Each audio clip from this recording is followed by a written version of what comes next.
અત્યારે નવરાત્રિના દિવસો હાલે છે ત્યારે એક વીર પુરુષની યાદ આવે છે, જોગીદાસ ખુમાણ. હવે જોગીદાસ ખુમાણ કોણ હતો? તો કે એક બારવટીયો હતો કે જેનાથી સાત પંથકના લોકો ડરતા હતા. હવે એક દિવસ આ જોગીદાસ ખુમાણ ધણેરમાંથી એટલે કે જ્યાં ઢોર ચરાતા હોય ને એવા વાડામાંથી પસાર થાય છે. ત્યારે એક 18 કે 20 વર્ષની દીકરી ઢોર ચારતી હોય છે અને આ દીકરીને એકલી જોઈ ખુમાણ પૂછે છે કે બેટા કોઈ તારી સાથે છે? ત્યારે દીકરી એને જવાબ આપે છે કે મામાને ત્યાં મોટી થાવ છું, મા બાપ તો મરી ગયા છે. ત્યારે ખુમાણ એને એમ પૂછે છે કે બેટા હું એમ નથી પૂછતો, પરંતુ તું આ ધણેરમાં આ વાડામાં એકલી ઢોર ચારે છે, તારી સાથે કોઈ નથી, તને તારી ઇજ્જત લૂંટવાની કે તારું શિયર લૂંટાવાની તને ડર નથી?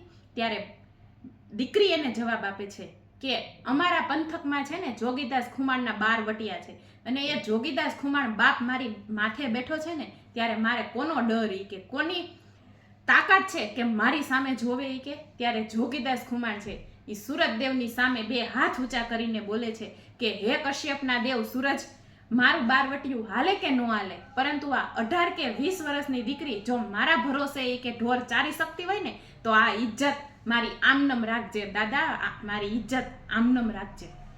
આ જોગીદાસ ખુમાણ એક 12 વટિયો હતો, પરંતુ એ સમયમાં 12 વટિયા હતા ને તેની પણ એક લિમિટ હતી, એક રેખાઓ હતી કે પોતાની લિમિટ કે પોતાની રેખા એ પાર ન કરતા.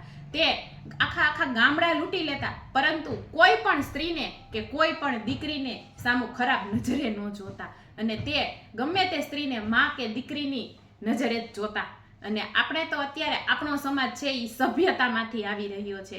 આપણી સોસાયટીની, શેરીની કે આપણા ગામની કોઈ પણ દીકરી જ્યારે શેરીમાં રમતી હોય ને ત્યારે એના મનમાં એમ થવું જોઈએ કે મારા શેરીનો, મારા ગામનો કે મારા પંથકનો ભાઈ કે જ્યાં સુધી મારી સાથે હશે કે મારી સાથે જાગતો હશે ને ત્યાં સુધી મારે કોઈનો ડર નથી સાહેબ.